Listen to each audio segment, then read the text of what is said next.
Okay, I'm real excited about this next interview.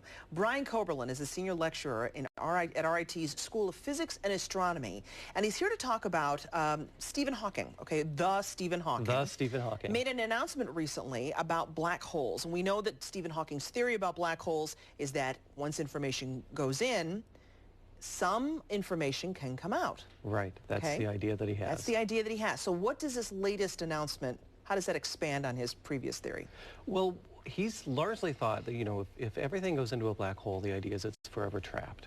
And back in the 70s, Hawking proposed something known as Hawking radiation now, that energy can radiate off of a black hole through quantum mechanics. And that's his kind of biggest work. And one of the big questions is, well, how does that Hawking radiation come off? Is it just random noise? Does it have a pattern to it or whatever?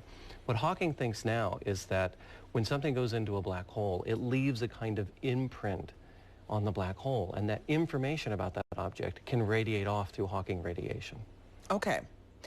So again, it expands on that and he thinks he can prove this though. Yeah, he thinks right? he can prove this. Okay. He hasn't submitted his paper yet, but that's what he thinks. Can you explain a little bit of how he thinks he could prove this? Well, he thinks he's using an idea in thermodynamics in that information can be encoded in terms of thermodynamics, that the more information you have, the more entropy or the less entropy you have.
More excited about when things are proven wrong than when things are proven right. You know, something we've always suspected, oh, it's right, that's nice, we've finally proven it. But when it's a right turn, when it's a new surprise, that's what gets us excited. So you're pretty excited about this. I'm very excited about this. You're a Hawking follower. Yeah. Okay, so this is, when is he expected to finish his paper? He and his colleagues expect to put it out in late September, early October.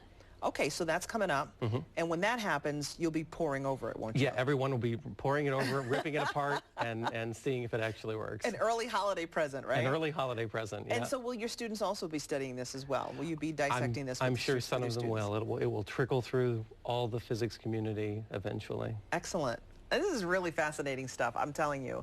Again, again, for people who don't know it, it seems so abstract, but it's kind of neat to try and find practical. I like to find practical applications for things in science. Right, right. You know, the what ifs. So, yeah. Well, it's great having you on again, Thank you Brian, very and we much. hope to have you, maybe when that paper comes out, you can sort of dissect it for us. Sure, that would be great. Or sort of explain it to all of us. Okay, more than 1 minute. He was good though, wasn't he? Coming up next, the 3 things to do every night to make the following school day smoother. I have an idea. Set your clothes out like Brian Koberlein. Look at his outfit. This is a man who carefully planned this outfit, and look at him today. We'll be right back.